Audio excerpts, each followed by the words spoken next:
তৃষিতার দিনগুলিতে সকলকে স্বাগত জানাই। এখন আমরা যাচ্ছি সাফারিতে। আমাদের জিপ এসে গেছে। বেরোনোর কথা ছিল ৬:১৫-য়, কিন্তু ওই আমার জন্য ১০ মিনিট লেট হয়ে গেছে।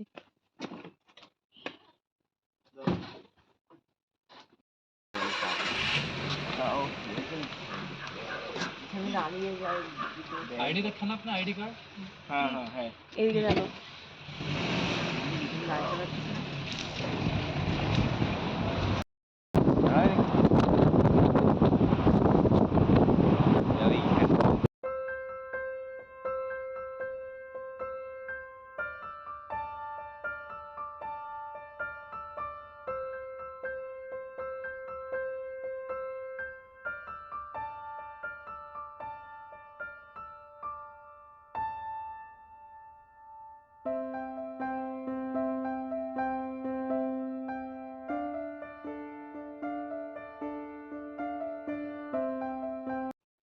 এখান থেকে আমাদের আইডি কার্ড চেক করে আর একজন নেচার গাইড দিয়ে তারপর এন্ট্রি করানো হচ্ছিল।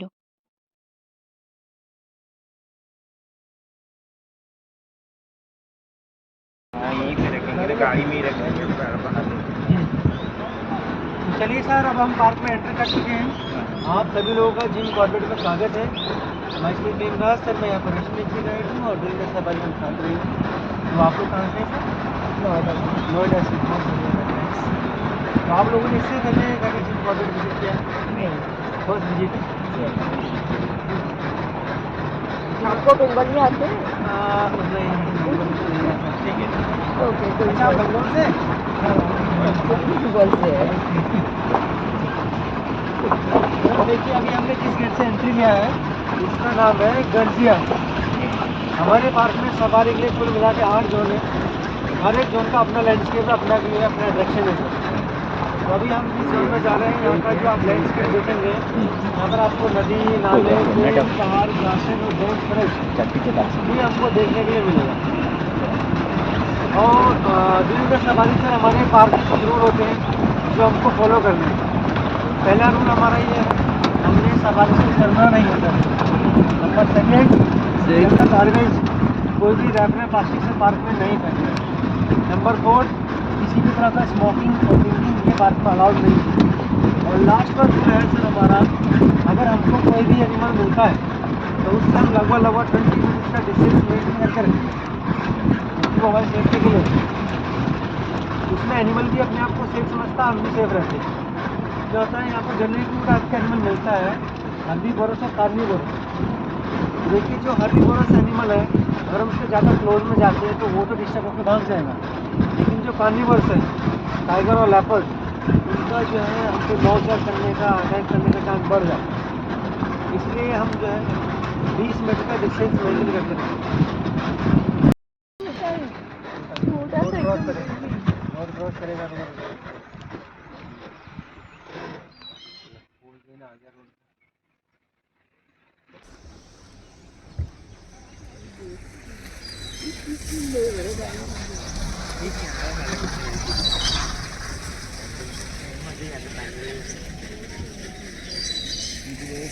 हाँ।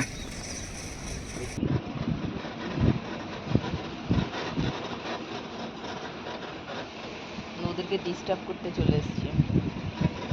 ওর মানে বেশি মোবাইলটা বাইরে বের করিস নি, পড়ে গেলে মুশকিল হবে।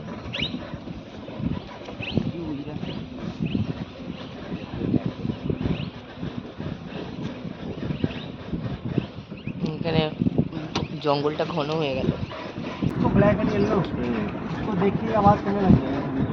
जो नीचे डियर है उसको पता चल जाएगा भाई टाइगर महाराज जी आ गए, वो अलर्ट हो जाएगा। वो फिर कितना टाइगर है यहाँ पे? यहाँ पे रिकॉर्डेड टाइगर है वो है 262 और अप्रॉक्सीमेट जो टाइगर का नंबर है वो 300 और 350 300 के आसपास टाइगर का नंबर है। ये राइट साइड में आप जो ग्रासलैंड देख रहे हैं, ये टाइगर का बेस्ट हंटिंग प्लेस होता है। भाई मैं अनेक दिन डियर है, डियर टाइगर तो इसका आप लोग वो भी करते हैं क्या, आग भी जलाते हैं? हाँ, इसको जो बर्न किया जाता है उसको बोलते हैं कंट्रोल बर्निंग। तो ग्रासलैंड को मेंटेन करने का सर एक ये मेथड है, कोई डिपार्टमेंट अपनी निगरानी में रखते हैं, बंद करते हैं। डांडू चला है अगर बर्ड रुकेगा ना, घास आएगा तभी डियर भी आएगा, अब डियर आएगा तभी टाइगर आएगा। डियर की वजह से कभी हम टाइगर को देख पाते थे, क्योंकि कई बार तो ऐसा था डियर ही हमको बताता है, क्योंकि डियर का जो जंगल में काम है ना सर, सिर्फ दो ही काम है, खाना और अलर्ट रहना चाहिए। तो अगर जंगल में आस-पास में अगर आपको किसी डियर का आवाज़ मिल रहा है, कोई साउंड आ रहा है, कोई अलार्म हो रहा है, तो आप समझ जाइए किसी न किसी टाइगर का मूवमेंट है, जिसमें कि बंदर, लंगूर, नॉर्मल डियर, स्पॉटेड डियर ये आवाज़ कर रहे हैं तो 100% सुन रहे हैं। ये पूरा नेचर का व्यू है यार आकर।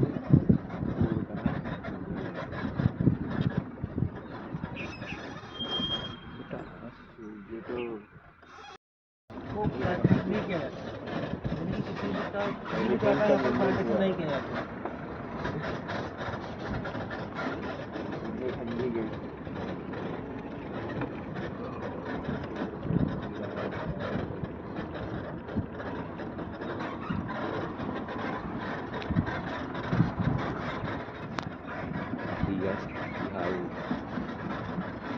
ভালো লাগছে বেশ দেখতে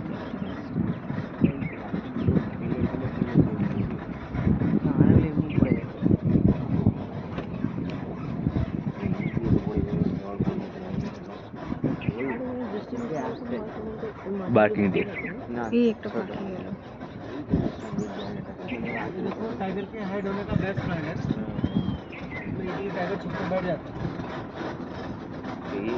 गाय को झाँके बोलो ना तो छुप के बैठी है चलेगा ये टाइप का बना हुआ है, जैसे शेप बने हुए टाइगर के, इसको बोलते हैं लैंटाना, पूरी या बटन पूरी।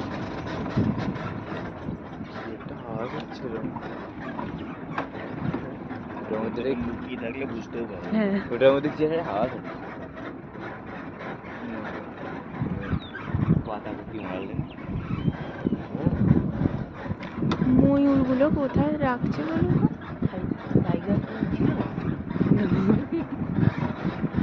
किसी ने बॉटल फेंका है।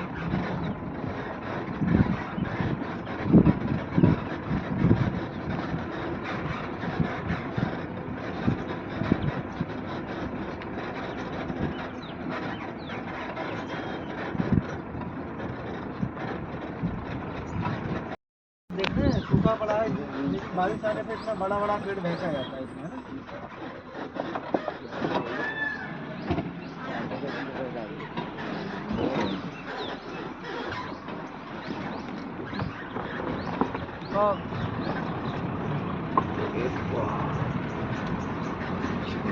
तो इसमें बड़ा बड़ा जैसे पेड़ बह जाता है, लैंडस्लाइड हो जाता है, बारिश में हमारे जंगलों को बहुत नुकसान होता है, और जंगलों के जानवरों को भी बहुत नुकसान होता है,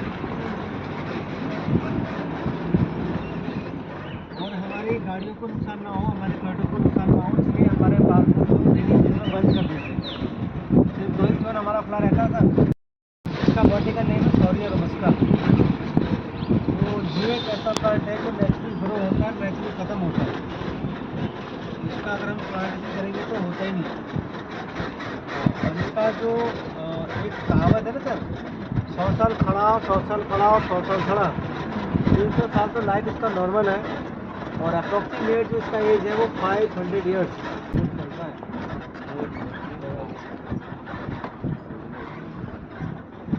तो इसका तो कोई तोड़ नहीं, नंबर 1 का वुड है। तो हमारे पार्क में आप देखेंगे लगभग 45% एरिया पर आपको एक साल ही मिलेगा। और जो साल के जंगल होते हैं बहुत अच्छे होते हैं, ठंडे होते हैं, नमी बरकरार रहती है। अब जहाँ पर गर्मी ज़्यादा होगी तो वहाँ पर वेजिटेशन भी अच्छा होगा, है ना। और टाइगर को जो नमी वाले एरिया, ठंडे एरिया ज़्यादा पसंद है। आप जो है सिंदूर का पेड़ देखो, देख रहे हैं सिंदूर का पेड़ है, बर्मियन ट्री। अभी देख रहे हैं इसका सीड है, जो सीड अभी बैठ है, अच्छा जैसे ड्राई हो जाएगा ना, इसकी जो लेयर है बहुत मोटी हो जाती है, तब आप इसको ऐसे तोड़ के रब करोगे तो सिंदूर बनता है। एक्चुअल में यही सिंदूर है, बाकी पेड़ों का भी नहीं आया, तो थोड़ा जल्दी आ गया है, तो यहाँ पर हमको दिख रहा है। तो तो हो जाती है ना सर, उसको तोड़कर हाथ से रब करोगे आप, तब सिंदूर झड़ता है। तो एक्चुअल में ऑर्गेनिक और जो ओरिजिनल सिंदूर होता है वो इसी पेड़ से मिलता है, रोहिणी के पेड़ से। रोहिणी। हाँ, माता सीता ने भी वनवास के दौरान इसी के सिंदूर का यूज़ किया था। तो यहाँ पर आपको बहुत मिलेगा जंगल में ना रोहिणी। पूरे पास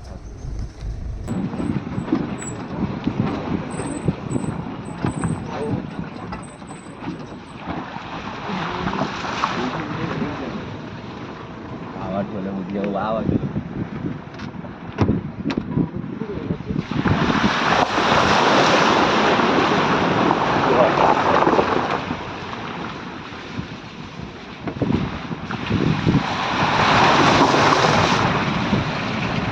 का पानी देखते हैं ना, ये ना तो किसी नदी नाले बारिश का पानी है, ये है सर स्प्रिंग वाटर। तुमने साल के बाद देखा सर पीछे, साल एक ऐसा प्लांट होता है सर, जब बारिश होता है तो उसका रूट बांट को स्टॉक कर लेता है, और जब उसको लगता है पानी की कमी है तो रिलीज करता है। जो वाटर रिलीज होता है वो हमें मिलता है कि स्प्रिंग वाटर। तो आजकल ये हमारा यही स्प्रिंग वाटर मिल रहा है। अभी समर आने तक ये भी सूखने लग जाएगा। फिर जो हमारे आर्टिफिशियल वाटर होल है डिपार्टमेंट में, उनको मेंटेन करता है लगभग 2 से 3 महीने। उसके बाद तो बारिश स्टार्ट हो जाता है। यानी कि हमारे गवर्नमेंट वाले एरिया में, यहाँ के लैंडस्केप में पानी की कमी नहीं। टाइगर ऐसी जगह जगह पेड़ पर से मार्किंग करके रखेगा ताकि यहाँ पर दूसरा टाइगर नहीं आ जाए। ये देखो राइट साइड में स्केट भी पड़ा उसका, देखो पुराना है थोड़ा, ये नीचे ना स्केट है उसका पो।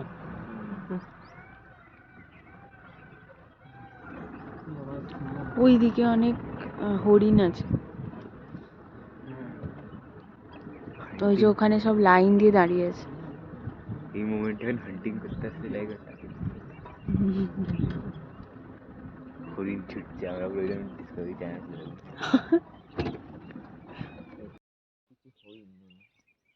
হ্যাঁ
এখান পর্যন্তই লাস্ট। এবার ওদিকে আর একটা অন্য পার্ট শুরু হচ্ছে, তো এখান থেকে আমাদের ব্যাক করতে হবে।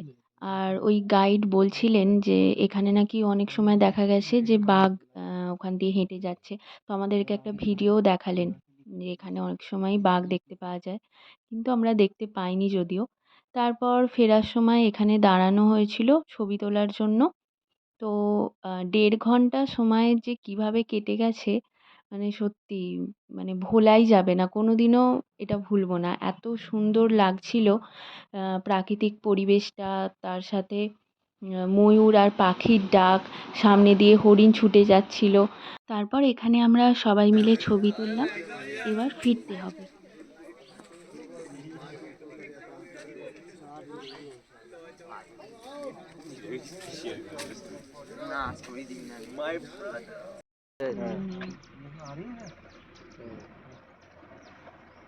एक और होता है गेम बीटर, वो भी दिखाएंगे अभी मिलेगा। हाँ, ये बहुत फास्ट होता है सर, या तो आपको नेट के आसपास दिखेगा या फिर उड़ते हुए मिलेगा। ये किसी पेड़ पर ब्रांच में नहीं बैठता सर, ये शायद नेस्ट बनाने की कोशिश कर रहे थे, अभी बनाए होल भी कर रहे हैं। बर्ड भी देखो ऐसे फैमिली नेस्टिंग करता है, यानी कि बर्ड्स आपको किसी भी एरिया में मिल जाएगा, पानी में मिलेगा, ग्राउंड में मिलेगा, ट्रीज में मिलेगा। जो एक आधे आधे घंटे की जो डॉक्यूमेंट्री बनाते हैं वो ऐसे जो ट्री हाउसों में बड़े बड़े टावरों पर ऐसे बैठ जाते हैं। हाँ, इनका अलग से परमिशन होता है। हाल फिलहाल जो हमारा डिपार्टमेंट इसको यूज़ करता है, पूरे ग्राशन को वॉच करता है सर। यहाँ से पूरा ग्राशन वॉच हो जाता है।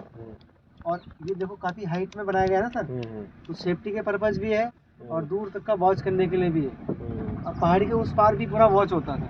अब देखो जरा से एरिया में आप पूरा कितना एरिया वॉच करेंगे। अब देखो ग्रासेज में कहीं भी कोई टाइगर एलिफेंट मूवमेंट करेगा तो यहीं से समझ में आ जाएगा। Salmon. Salmon is the favorite food of tiger. ওইটা হ্যাঁ ওইটা সাম্বার এইগুলো তো ডটেড এগুলো ডটেড इसका टाइगर का बराबर का फाइट रहता है। अच्छा इसकी नोज ना बहुत स्ट्रांग होती है सर। ये देखो दांत आ रखे हैं पीछे वाले के, देखो तब इसको देखो दांत, वो मेल है पीछे वाला। इनका नेक देखो कितना मोटा है, देख रहे हो? এখন আমরা ফিরছি হোটেলে। ৩ ঘন্টা সময় যে কিভাবে কেটে গেল বোঝাই গেল না। খুব দারুণ একটা অভিজ্ঞতা হলো। তো এবার আমরা ব্রেকফাস্ট করে বেরিয়ে পড়ব।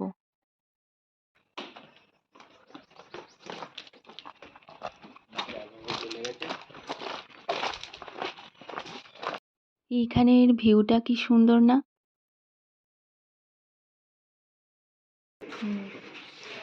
আমাকে দাও প্লেটটা। আমি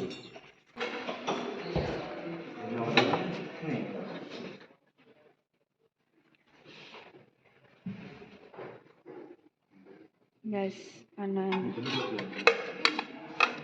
গ্রিন চাটনি দিই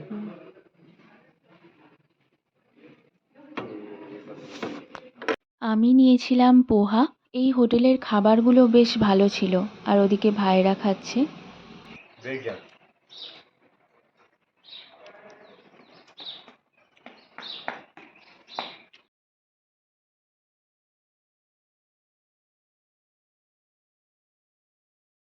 এখান থেকে ভিউটা দারুণ ছিল।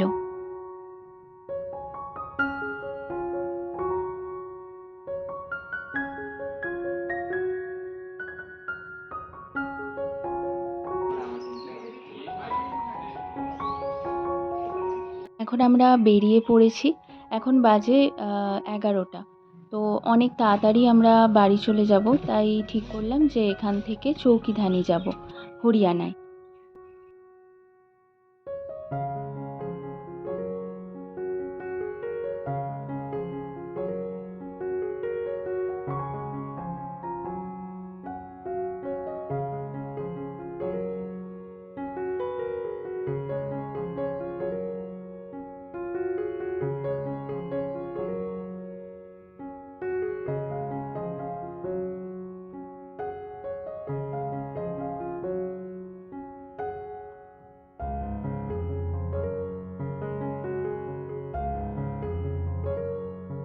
যেতে যেতে আমরা এখন দাঁড়িয়ে পড়েছি কেএফসিতে লাঞ্চ করার জন্য।